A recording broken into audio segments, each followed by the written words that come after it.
Hi everybody, welcome to Bone2Pick. I am Michael Davis. We are coming to you today from Astoria, Queens in New York City. And we are indeed very fortunate today to have the opportunity to sit down with two of the shining stars of the brass and jazz world anywhere in the world today, the great Elliot and Brad Mason. Both hail from Norwich in the UK. Both attended the Berklee College of Music on full scholarships. They've gone on to become in-demand session players and jazz artists here in New York City. They are the leaders of the Mason Brothers Quintet. We will talk about that at great length during the interview. They are on the faculty at Northwestern University in Chicago. Elliot is a member of the Venerable Jazz at Lincoln Center Orchestra. And combined, their touring, performance, and recording credits read like a who's who of the music industry, and includes, just to name a few, John Mayer, Wynton Marsalis, Eric Clapton, Diana Ross, Blood, Sweat, and Tears, John Scofield, Willie Nelson, Randy Brecker, Joe Zawinul, Paul Simon, Chick Corea, Maria Schneider, Bobby Hutcherson, Kenny Garrett, Joe Lovano, and Chris Potter, and the list goes on, but I'll stop right there. I have been a fan of these two gentlemen for many, many years, and in my estimation, they lead one of the most energized, virtuosic, brother-led groups since the great Brecker brothers of the 70s, 80s, and 90s. So, Elliot and Brad, thank you so much for taking time out of your guys' schedule to be with us on Bone2Pick today. Thank you, Mike. Yeah, thank you for having us. Yeah. And I should mention that Elliot was gracious enough to allow us into his beautiful home to shoot this interview, so we appreciate that as well. So, absolutely. Well, let's jump right in and talk about your formative years growing up in Norwich in the UK, which I understand is about 100 miles north of London or so, something like that. Yep. Well, both our parents are jazz musicians. Mm-hmm. So that was interesting for us growing up, and our father was our teacher up until when we left for college, and he plays trumpet and trombone. So that's obviously where we get that from. And our mother's a jazz vocalist. So we started very young, and I think it was more from our choice of our curiosity of the shiny metal objects in the forbidden room. If you ever want to get yourself, if you're young and you want to get yourself a horn, go play with Dad's prized possession for a minute and see what happens. I think the next day we had like a $15 trumpet for each other of us, so that we were playing around with our own horn instead of my dad's Mount Vernon bass trumpet or something like that. So that's how it kind of started. I think we were about 4 or 5. Both of us, that we kind of started on trumpet, and I changed to trombone when I was about 7. And that was more my dad's decision at that time. He thought my embouchure was more suitable for trombone, and I also think he was smart. He didn't want us fighting for the same gigs, and so we I ended up switching on the trombone. I had resentment for a few years. I thank him a lot now. I don't. No, but in all seriousness, that's a very wise move, actually, it seems like. Yeah, well, I think, like I said, there was some resentment there. I was like, wait a second, why aren't I playing the cool-looking one? But now I'm like, okay, I love the trombone. I'm so glad that was the instrument that I ended up staying on, and I'm really appreciative that he saw that and kind of, all right, let's get them off the same instrument, pretty early on. Mm-hmm.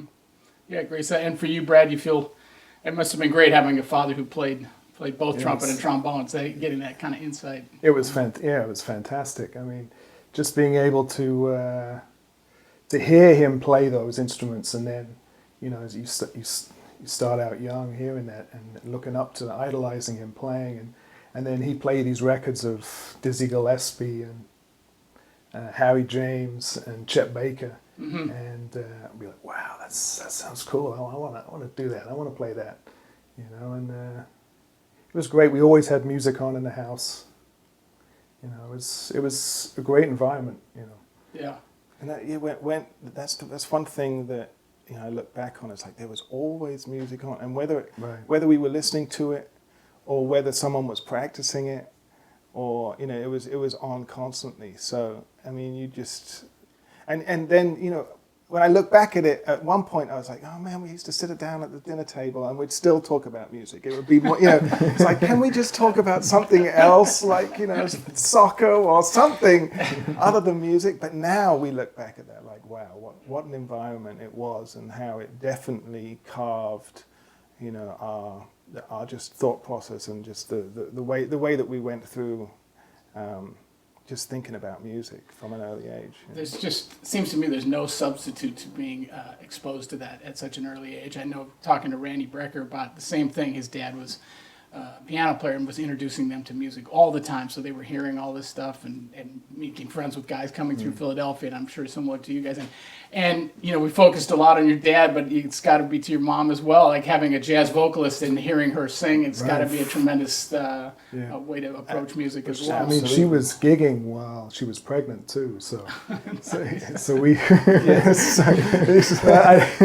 we were spending time, I guess, checking out some jazz standards before. Yeah. And they would, of course, they would play music while she was pregnant, but they had a good teaching relationship, because Dad kind of gets all the credit for being the teacher, but she was like, it's the good cop, bad cop of, like, she was like the drill sergeant. No one's going to see this, right? But there's This is just for our use. Don't worry. Okay, cool. Yeah, she was more the drill sergeant, as far as like, okay, well, you got to get up and practice your piano and your scales, and practice your horn before you go to school or afterwards. And so between them, they did a great job.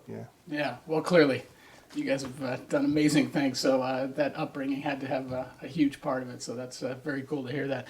One of the things I wanted to ask you guys about, and I think we're faced with it all the time now in the U.S., are music programs at the high school level being cut back and trimmed back because of budgetary concerns and so forth. It seems pretty healthy to me when I've been over to the UK a number of times and given workshops and whatnot, and very kind of thriving music education scene. Before we kind of jump ahead to your guys' collegiate years, I was wondering if you could talk about that, how you felt about, outside of obviously the home environment, which was incredibly rich and nurturing as far as music goes.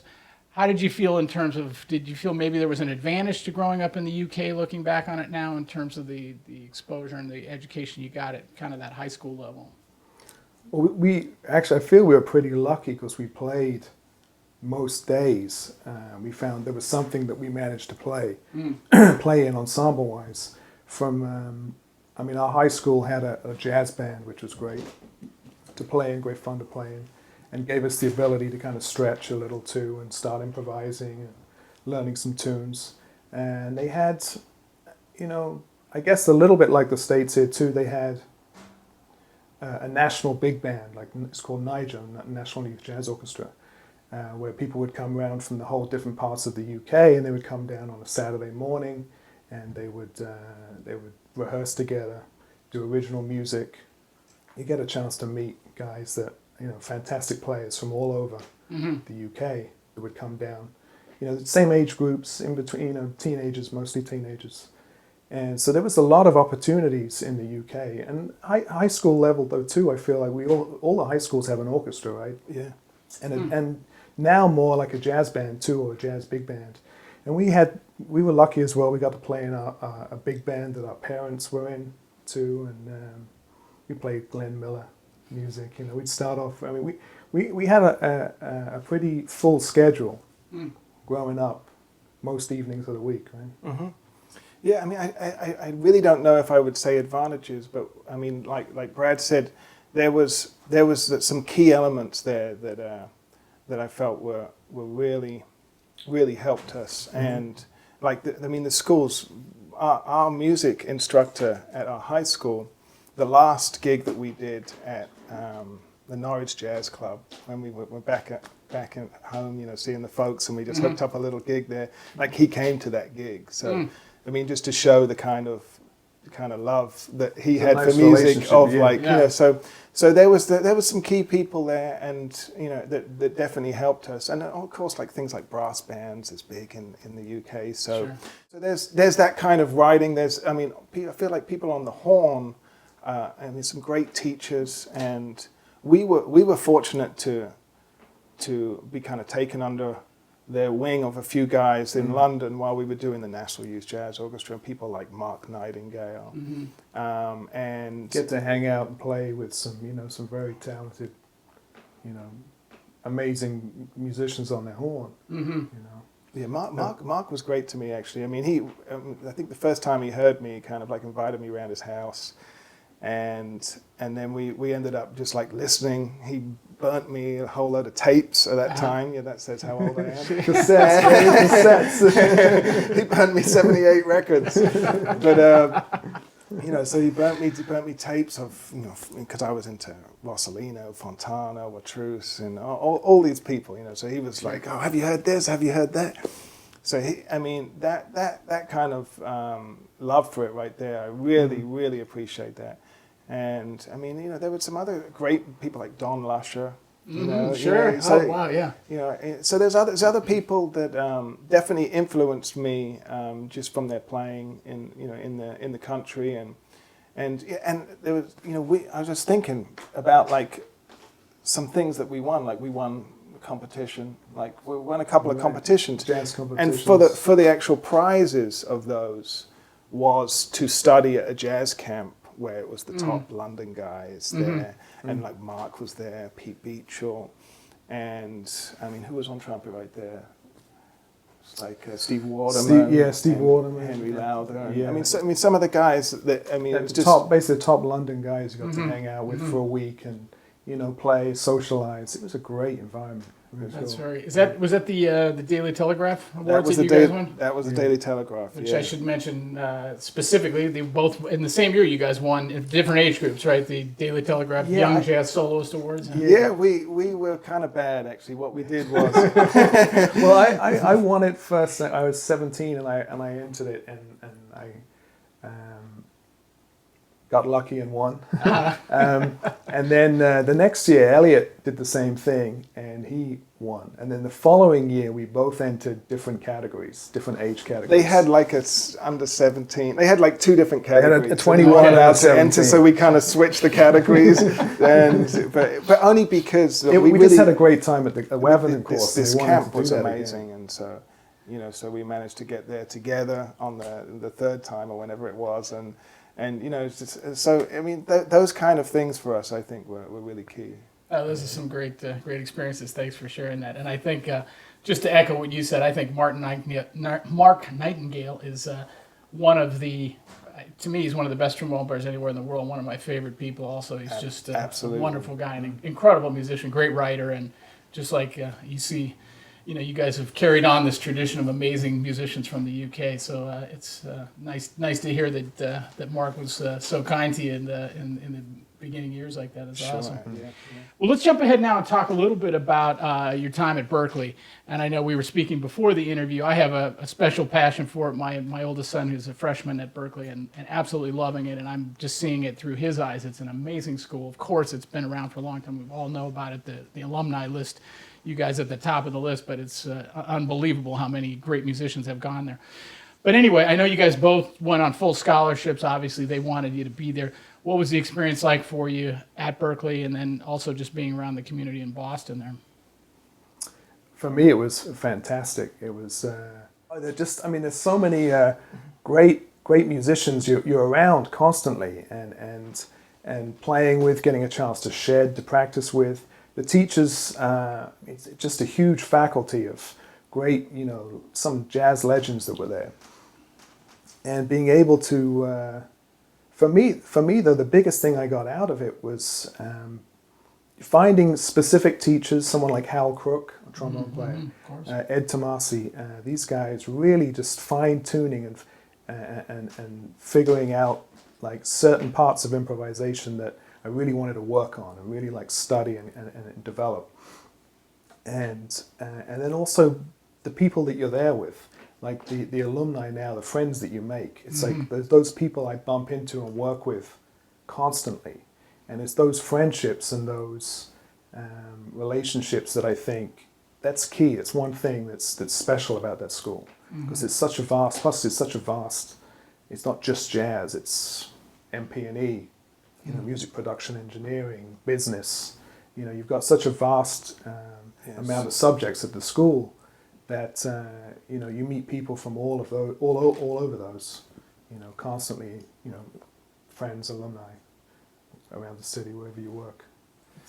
Really impressive to me, not to cut in front of you, like, but just seeing the faculty that you can jump around to. You know, it's not just one teacher or two teachers you're going to have for 4 years. Right. You're going to be able to get resources from, just like you just mentioned. I mean, various people on every aspect of playing. It's really Right. quite And also incredible. not playing too, like Right. the aspects of like being able to like, okay, I want to study contract law, like law on contracts. So you know, just that it's all offered there. Everything's there. You know, like learning Pro Tools, learning Finale, like you said earlier. It's like you can learn all of that part and be versatile in the music industry.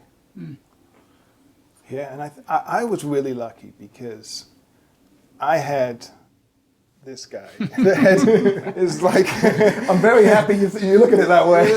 Finally, looking at Give me some credit. I had, you know, my taster that was tasting stuff for me and telling me what tasted good by the time I got there.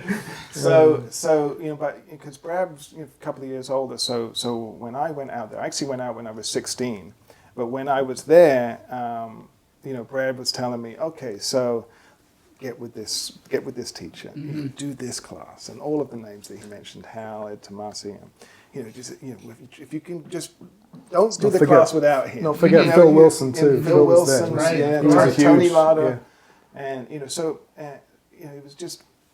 It was really, for me, like I had his guidance to help me through it. And I think in a school like that, it's a great school, but where there's so many things that I really appreciated of like, okay, do this. You know, make sure that you spend time for that. So that was great help. Yeah. Yeah, that's great stuff.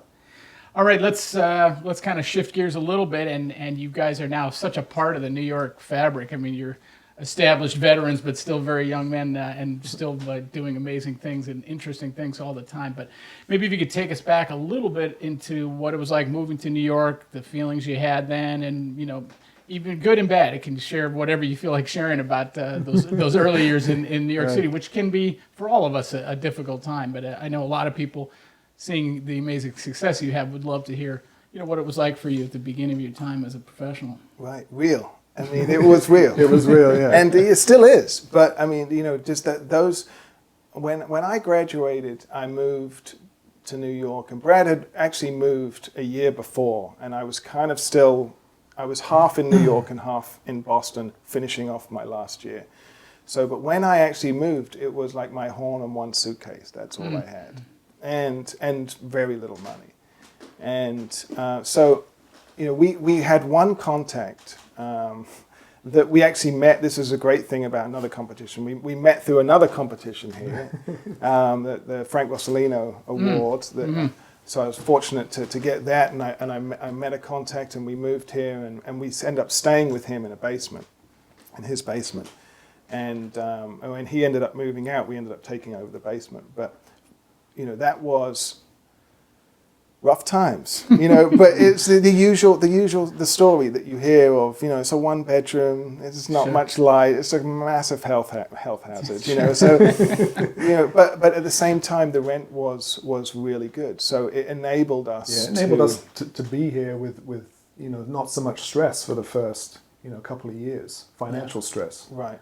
You know, if we could just make that rent. And also, so we had time to work on our craft and write, and we would practice together. I mean, we were in that apartment for how long? Well, we don't disclose numbers, but I mean, at least 8 years. At least 8 years. Yeah. And so we would practice together. I mean, every day. Like more or less every day at that point. We'd have our own time, but we'd also come together to practice. So, I mean, I look back on that now, and it was, you know, it was the most playing we were doing. We were literally playing standards and playing originals, writing, improvising with the lights off, just doing, you know, just creating more or less every day. Every day, yeah. That was our inspiration, you know, to keep pushing ourselves, you know, forward. But if I backtrack a little, my first year, and this is actually my first year, I worked at J&R Music World in the CD department there. Sure. I had a day job. I got up every morning, was, you know, down to City Hall by 9 o'clock. Sure. and then my CD collection grew immensely. But that was the first time I heard you. I heard you on I think it was a Philip Sace record. Oh yeah, sure. I think it was Chris Bodie, yourself, and Snitzo, I think. Yeah. And you played a beautiful thing. It stayed with me. A beautiful little solo on one of those. Thank you. I think the first track on the record was killing. Yeah, thank you. But that part, I'll always remember that part of my life, because I was earning this certain amount of money and I was happy with it. And then I did my first club date, and I was like, wow, wait, I can earn more than I did the whole week just doing that club date. And I used to take my horn every day, and I practice. I have a 1 hour lunch break, and I practice, 30 minutes of that lunch break. I play my horn every day down in the back stock room. But that first year of my life in New York, I really it made me realize and appreciate everything else that has gradually come, It's going. I think back to those days, and it's like, yeah, you put in the time, the effort, you work hard. Well, well said. That's really nice. Thanks for sharing that. And it must have been an amazing. And you guys just said it, but it's like the support group that you gave each other, both personally and musically, because we all know how that first year or two can be, and you're just doubting yourself, and is this going to work? And should I get out? Whatever your thoughts might be. On the darker periods of time, but having each other to, musically and personally, that's a great stuff. Well, it wasn't long before amazing things were happening, and let's talk about 2007, because I noticed in reviewing for this interview, what a year, Brad, you got with John Mayer, and Elliot, of course, you got the position with the Jazz and Lincoln Center Orchestra. So, Elliot, maybe you could start and talk about that. And you, of course, are still with them. It's one of the great jazz ensembles anywhere in the world, and certainly probably the most high-profile position. So that must have been quite a thrill to land that gig. Absolutely, and it was kind of a call out of nowhere for me, because I had played with a few of the guys from the band, but Wynton himself didn't know of me as far as I knew. And I might have walked through a couple of rehearsals, but I really wasn't in that scene at all. So I didn't even realize that there was a spot open. And then I think Vincent or one of the trombone players recommended me. And so I just came in and did one thing. So there was no blowing for the first thing. It was just reading the parts and, just playing. And so I came and did this one thing. Then I got called for the next thing, which was a week long. And then I think there was 8 bars on Cherokee at some point, So there wasn't much blowing there either. And then after then, I got called for a tour. And then that was more stretching and playing. And then after then, I got asked to join the band. So, and looking now, now I've heard the behind the scenes where Wynton was asking the trombone players who do you want, and they both ended up saying my name. So I'm grateful for both of them. So, but it's been amazing for me. That year, we were so focused on our own stuff at that point, and then these calls suddenly came in. We both kind of but we knew it's you've got to do it. You got to do it, and it's hard now at times to find time within our schedule to do our own thing. But we definitely are working towards trying to put that first for our time off that we have. And if anything, it's like Brad was saying with living in the basement. But it makes you appreciate the time now that we get to play together. It's even if it's a gig at the 55, a little gig, that we just oh yeah, I'm free that night, you're free that night, all right, let's do that. That is for me, there's some of the real deep emotional, okay, I get to play with my brother again, I get to do this music, get to do that music. So I don't know if you feel the same way. I absolutely feel the same way, yeah. Right. I just wanted to say one thing, echoing what you said, Elliot, because I've read what Wynton says about you in the New York Times, which has absolutely glowing things to say about you and your contribution to the band. So obviously they all made a very good choice, and it's you're a very gracious and humble guy, but they struck gold as well. So it's kind of a match made in heaven. It seems like. I really appreciate that. But Brad, let's talk a little bit about your year in 2007 and landing with John Mayer, and just share any thoughts you have about that gig and that times with John. Yeah, well, saxophonist Bob Reynolds. We had, Elliot and myself had actually been working with Jessica Simpson before that, and we contracted the horn section about 2005 for her. It's like a demo thing she did with the Dukes of Hazzard movie was coming out, so she was doing some promo work with that. And we brought Bob on board for that, and I think Bob reached out to me, in 2007 to kind of say thank you. And also we had a good he was a Berkeley alumni as well. And we had a good rapport playing-wise. So he reached out to me in 2007. He was friends with John at Berkeley. They were friends together, and he was looking at putting horns or changing the horns on the road. And Bob brought me in, and we started January 2007. We started touring with his Continuum record, and I love that record off the bat. I mean, it was my favorite record of his, and it'd been influenced a lot by the D'Angelo Voodoo record, and Roy Hargrove had done all the horn lines on the record. It was awesome. So we started in January, and we toured for about 8 months, I think, the first year. And then we did a live DVD at the end of that year, I think, and called Where Is the Light? And John put together his 3 musical settings that he liked, like an acoustic, just him with an acoustic guitar, then his trio with Pino and Steve Jordan, and then the pop band with everybody. And recorded that in LA at the Nokia Theatre. And yeah, we did probably about 2.5 years as that unit of the band. It was a lot of fun. Yeah. Great stuff. Well, you guys were both rewarded that year for those years of trudging away and getting in the trenches. That was a karma year. Yeah. Good karma year. Well, you guys, you talked about the love of playing together and how that ends up kind of being the anchor that sort of keeps you going, and having it. And I want to talk at great length about this because actually I knew about this record, but my sons are both all over it all the time, and they're huge fans of both of you guys. So I became familiar with this, and everybody who doesn't have it should go check this out right away. It's called Two Sides, One Story, Mason Brothers Quintet. Incredible record. Playing is spectacular. Brilliant composing from both of you guys. An incredibly stellar lineup. Antonio Sanchez on drums, Dave Kukowski on piano, the great Chris Potter on tenor saxophone, Tim Miller on guitar, Scott Colley on bass.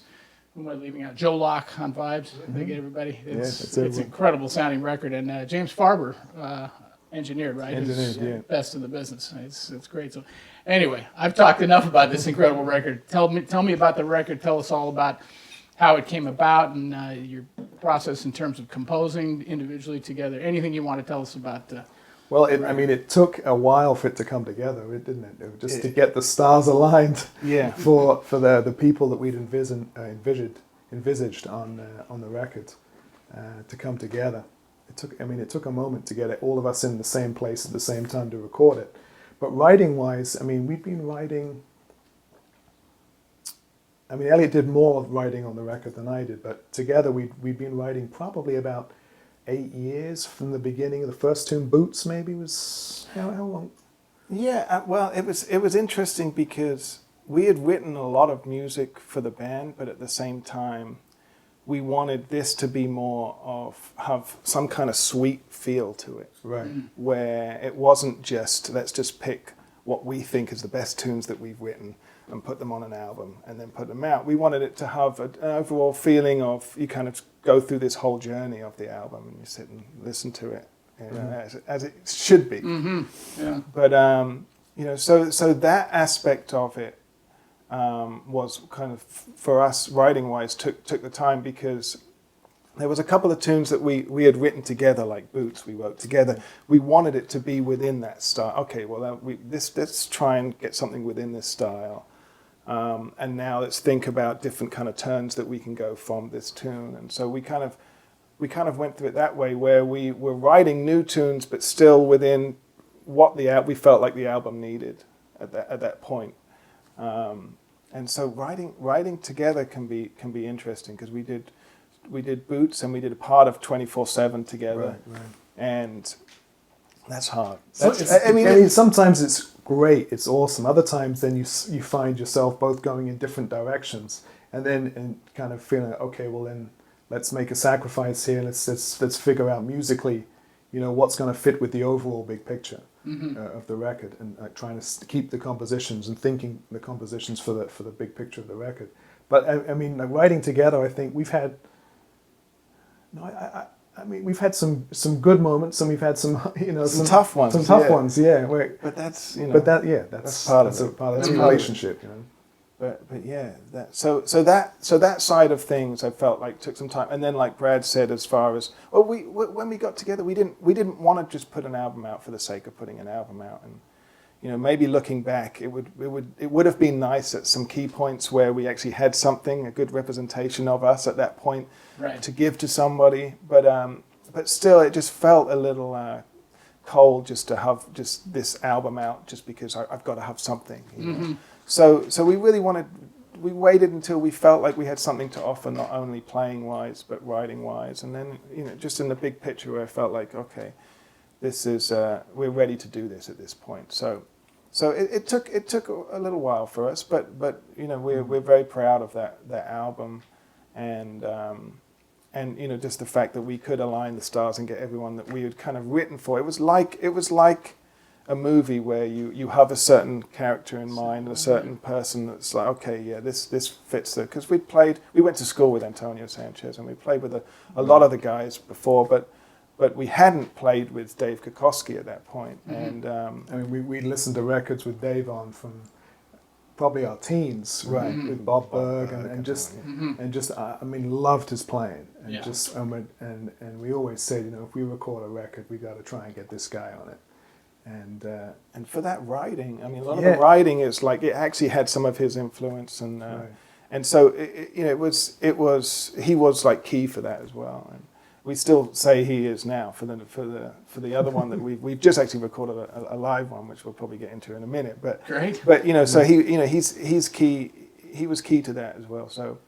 And then it was just great to play with Chris and just have these other Joe Locke and then Tim and just come in and just blow and have fun. And I mean, if you look at there is like a little promo video, but the vibe of that was the vibe in the studio. We were just hanging out. All right, time to record. And then the second the red light was on, it was just like, okay, I'm in heaven. So I mean, that was great. That was really, really, really good for us. Very inspiring, and. Well, it's super well done on every level, and I love what you just said about it's really a body of work. It feels like it's a whole listening experience. It's not just taking a track and going, wow, that's a cool track. Now I'll switch over to this. It's like you really feel like listening to the whole CD. And so I really encourage everybody to either get the CD or download the whole thing, because it is an incredible experience listening. And I just wanted to add one other thing. I think your bass trumpet playing is just spectacular as individually, but the way you guys make it work together is just a really beautiful sound. And the writing, from an orchestration standpoint, the writing you guys do for the trumpet and trombone is really, it's not always the easiest thing to make it work, and you guys, it's seamless. It's really a beautiful writing. Thank you very much. Let's change hats a little bit here and talk a little bit about your role as educators in jazz education. I know you are becoming very prominent as teachers, so maybe you could talk a little bit about, I know you're both on faculty at Northwestern. Elliot, you're doing some work at NYU. Maybe just share your philosophies. Obviously, you came from a very rich background in terms of education from your folks, and also what you got in London, as you mentioned earlier, but maybe you could share your kind of outlook and philosophies as far as jazz education right now. Well, I mean, we're both really grateful to be on faculty at Northwestern. I think that has a great program there. It's run by Victor Goins, the head of jazz studies. And we get to visit the college maybe once every 2 weeks. So we fly in, we do our lessons, and sometimes we stay if we have it in our schedules to maybe do ensembles or other things there. But mainly we're just obligated to do our lessons, and then we're there every other week in general when our schedule permits. We might have to do a little catch up here and there, but I mean, and that school is it's like we talk about how great Berkeley is, and it is, and this is like on the other end of the spectrum where it's very selective. It's a small program. Sometimes even good players might not get a call back from their audition. So it's a selective group of people, and at the same time their path is more. They're going to have to go through this same path. It's like they know where they're going to end up. They know they're going to have to take this class, and it's to each his own. It's what you're looking for. So when someone asks me what I would recommend, I'd say, go check the school out and see what's best for you. And I'm very grateful to be a part of NYU as well, where their facilities are unbelievable. Their faculty is ridiculous, and just to be here in New York and just for me, I love teaching when I'm involved with just talented students, and I'm very grateful that right now I have a lot of talented students. So for me, that inspires me. I look at it as, it keeps me in check. Of like, this is what's coming around the corner, so you got to be ready for it. But and I if anything, I feel like I'm maybe too guilty of sharing. I mean, I would put them first before myself. So it's like I sometimes I feel like I actually need to step back and start working, get back to what I was working on, spend some time on myself. But at the same time, I'm very grateful to be just a part of both schools, and just to hear some of those talented students coming through. Very cool. How about yourself, Brad? So I mean, the same thing. Victor Goins, brought me in on trumpet, and the students there are, there's so much talent in. I mean, academically too. I mean, Northwestern's a very academic school. Sure. Yeah. And these are smart kids, and they're just the course in general that Victor's put together is. I mean, it's based around tradition. There's so much studying of tradition, and I like that, because that's where, I mean, you can go your own direction once you get well schooled in the tradition. But I think it's important to know that, and the Northwestern, I think, it's about that. It's good. Very cool. All right, well, we're brass players, so let's talk equipment for a little bit here. How can we not talk equipment? Yes. Well, let's start off, Elliot, with your signature horn, which is incredible looking here. And as I said earlier, you sound great playing on a garden hose. So the fact that you sound amazing on it is you sound amazing on everything, but you sound particularly amazing on this instrument. It's designed by collectively between yourself and Michael Corrigan, with BAC as his company, which I understand stands for Best American Craftsmanship. That's very it, nice, yes. Very nice. But anyway, share with us everything you'd like to share about your signature horn and availability, specs, all that kind of stuff. Sure. Well, I mean, I'll tell you first how I actually ended up meeting Mike. I was on the road with Jazz at Lincoln Center, and he found out that I was going to be in his hometown, Kansas. I think it was like 6 hours before we were actually playing. So I got this email in the morning saying, "Can I bring you a slide to play?" So I was like, "Of course." "No, I don't want to play your slide. Don't build me anything." So he brought this slide, and he said he knew of me, and he had gone to my website, and he even did the small little crook that I was on at that time, and he made this slide within 6 hours. And it was like the Frankenstein of, it was like different parts of just put together. And but at the same time, when I played it, I was like, wait a second. At that point, I was on my old Taylor bell, and I was on a King 3B slide, my dad's Silver Sonic old 3B slide, and that, to me, outplayed my King slide. And I mean, he just made it in 6 hours. So I was like, okay, wait a second here. I think we might be able to work together on this. So we, that's when our relationship started. And from there, it's been about 5-6 years, maybe even longer. We first started on the development of the slide, and we right now. I mean, that's been out for, I guess, maybe 3 years now. And it's interchangeable where you can put a different piece in there and it can fit on any horn. He can get whichever horn. So it's not just made for this bell, but so we started there, and it's been a long process because I told him right from the beginning, I was like, you might have met your match right here, because I'm going to, unless it's the best horn that I've ever played, we're not stopping. You know, but he liked that. Yeah. And you can obviously just see from his works, he's a great worksman, and his slide work is impeccable, amazing. So I can't say enough good things about Mike. But also, you know, we sat down with ideas of like, how can we bring something to the market? For me, I felt like that was, number one, like I said, I wanted it to be the best horn that I played. But also, I wanted it to be in a slightly different category, and not just a rip of another horn.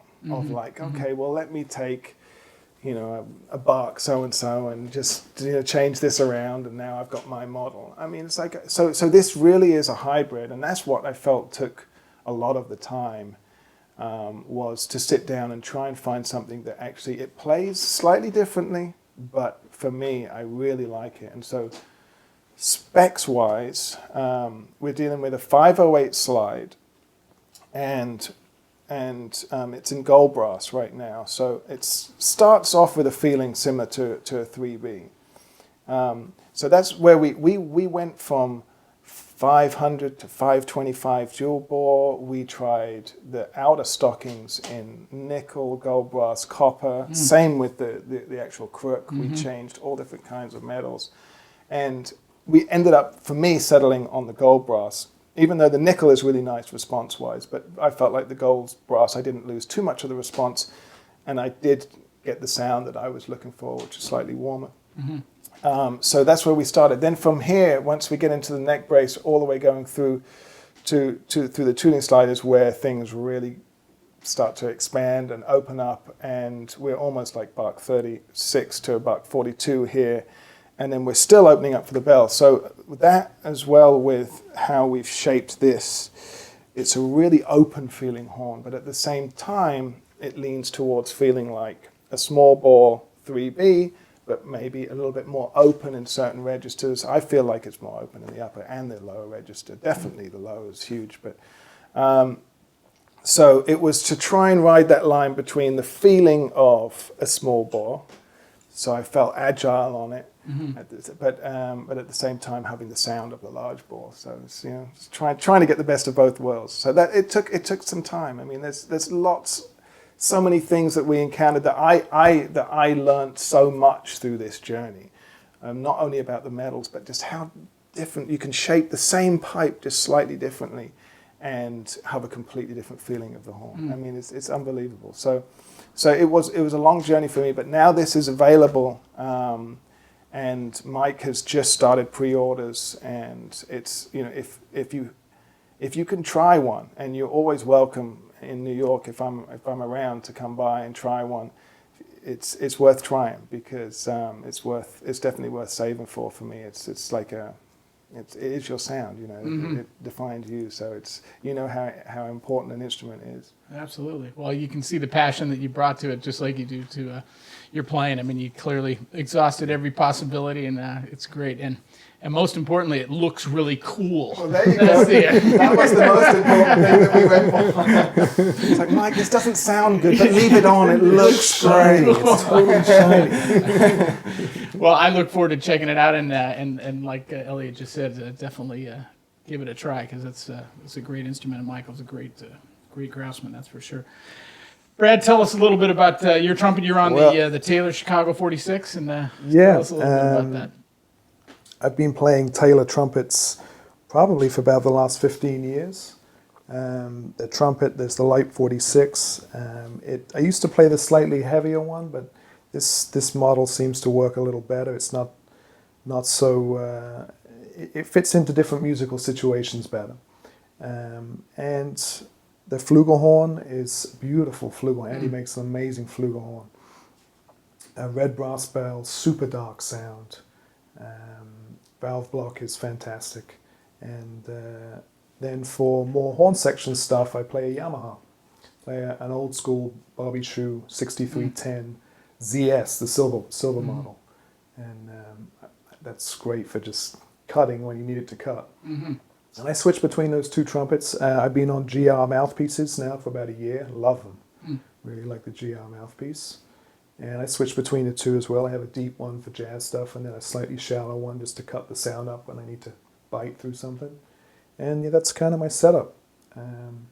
I play EVI a little bit, an electronic valve instrument. Haven't played that in a few years. I think it's more than a little bit. Last time I remember hearing a lot more than that. Yeah, it was 10 years ago. It's been like 10 years. But that was always, because when, back to the basement days, when it got to that time where we're like, we got to stop playing, that's when we would switch. I would get on keyboard with my headphones and he'd be on EV. Put headphones on so you can still practice and play and create music, with headphones on. It's great. I mean, this was before the days of silent brass. And, Yeah. But what's interesting about Taylor is his whole company is in our hometown. It's Norwich. in Norwich. It's, Oh, is that right? it's I didn't know that. literally I knew it was 5 minutes from our parents' house. Yeah, so we can wild. fall out of bed and be there. So every time we go back, we would stop by and just say hi and see what See he's what working creation on and he's stuff. made. And Oh, how cool is that? He's formed a good relationship from an early age. Well, I just wanted to give you guys an opportunity. You've done so much great stuff and big name stuff, but just real kind of quick, if you had a couple of experiences, a couple of projects that you just felt like mentioning that you were as being very memorable to you and very important over the last few years. Yeah, for me, with Jazz at Lincoln Center, we actually got to record and play a couple of concert series with Chick Corea, and if you're familiar with the album, you can already tell that he's an influence, a huge influence on us. We have like every one of his albums. So to have him come in and not only play, but we recorded. We also, just to play some of that music that we were so familiar with. And there was one time when we were actually on a jazz festival, and he was playing, I think, the next day, but he came to check out Jazz at Lincoln Center, and of course we got him up to play, and then it was one of the tunes that I soloed on, so I came out and just like standing next to him and playing. It was like, that stuff for me, like getting to play with someone who's had such an influence on me, my life, my playing, my my musical vision. Sit there. It was like my least selfish solo I ever took. I was like, I'll play 3 notes and just please, compliment. So it was, the way he was listening and playing, and it was really a highlight for me. Sure. Oh, amazing.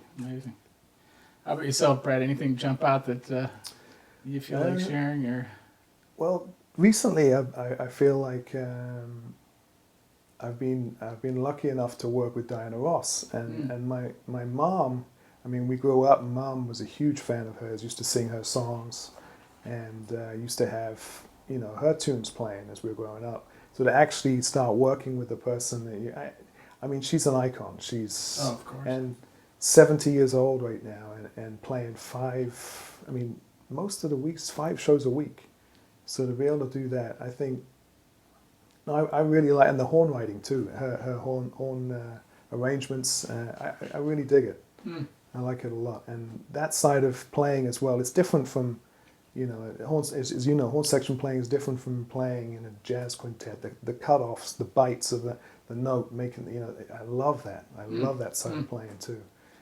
Playing. But that's another thing that, of course, there's another side of brass playing, Right. and Brad doesn't even know this, so I can catch him off guard right now. But I bumped into someone that had just played in a section with Brad, like the week before, or something like that at Jazz at Lincoln Center. He's like, man, I just played with your brother like last week. I was like, oh yeah?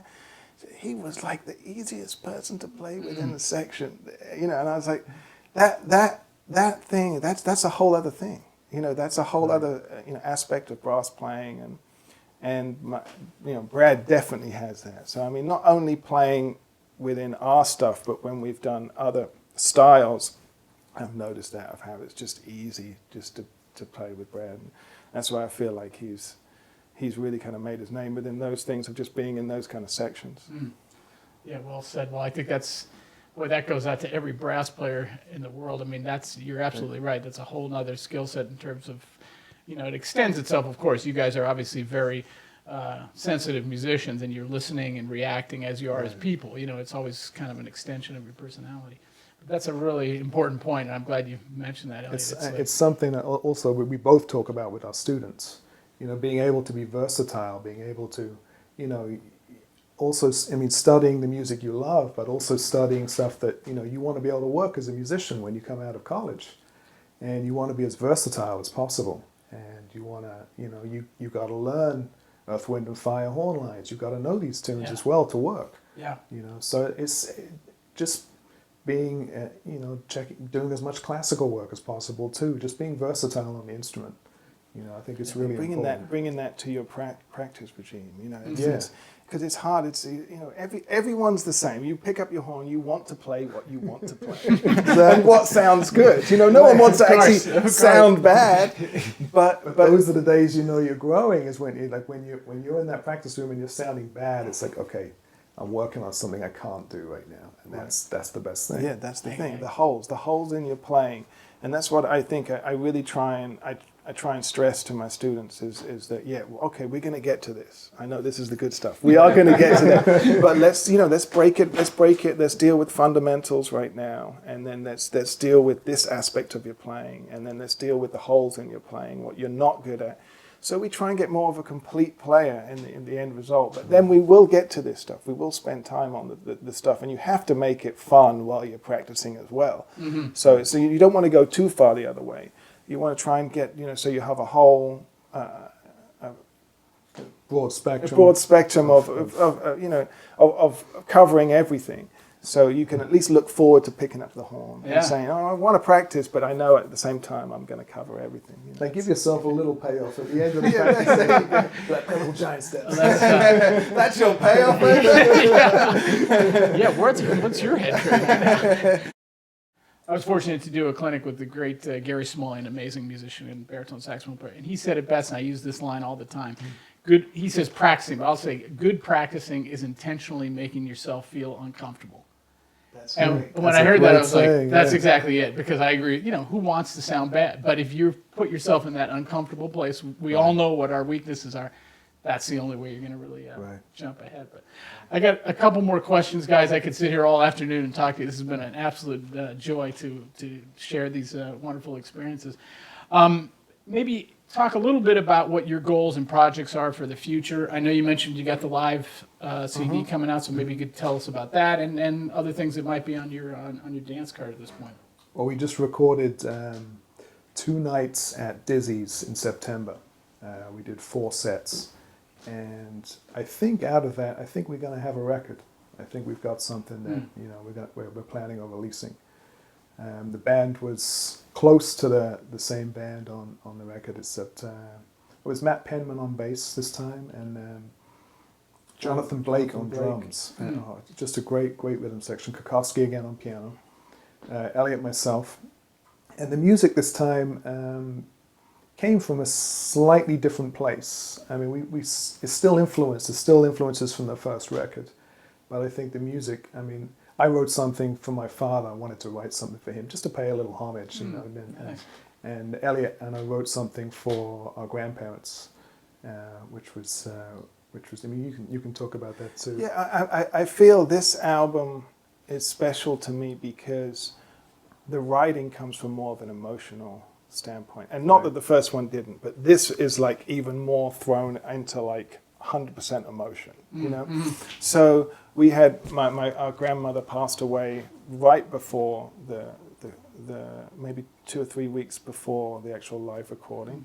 So I was immediately starting to write something, and that turned like very emotional for me. And actually on one of the nights I was emotional while playing it. And I'm sure that's going to be the one that the take that we're going to use.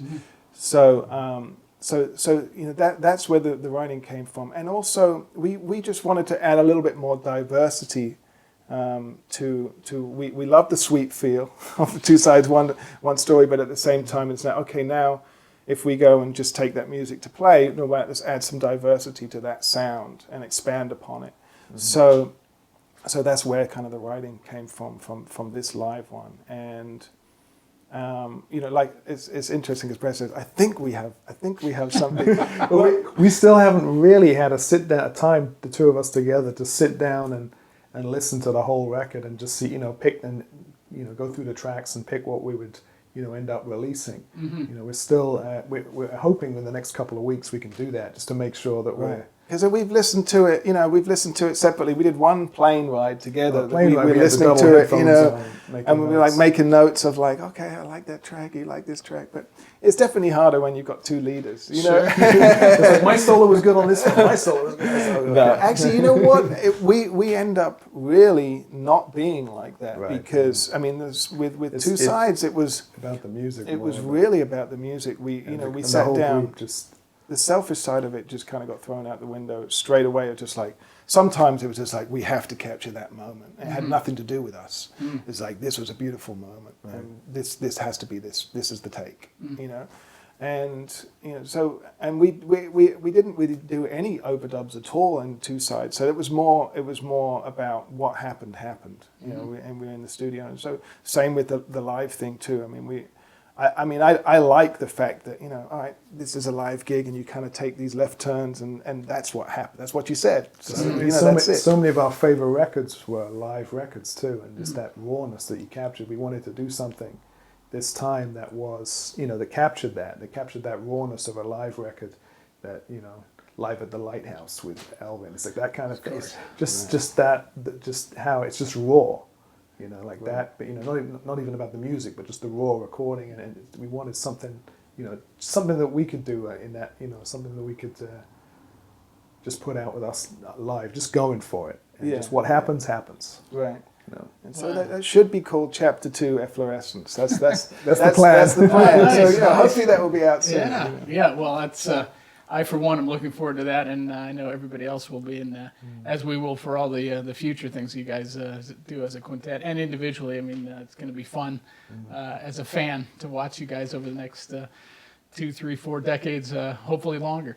As I always like to kind of end our interviews with a kind of nod to young people, and I know especially with you guys, you've got a big fan base of young players in their teens, and they look up to you guys, and even old guys like myself, we look up to you and are inspired by the work that you're doing. If there's one kind of thought that you could leave to a young person who's out there, maybe it could be a trombone player, maybe it doesn't even have to be a musician in a way, but obviously we're talking about music. But just maybe one thought you have that you could say to somebody, this is my one piece of advice I would give you as a young person looking at music or looking at life. What might that be? I would say just try and be a good person, good, cool guy. Right? I came out all wrong. No, it totally didn't. Uncool. I try and say this to my students.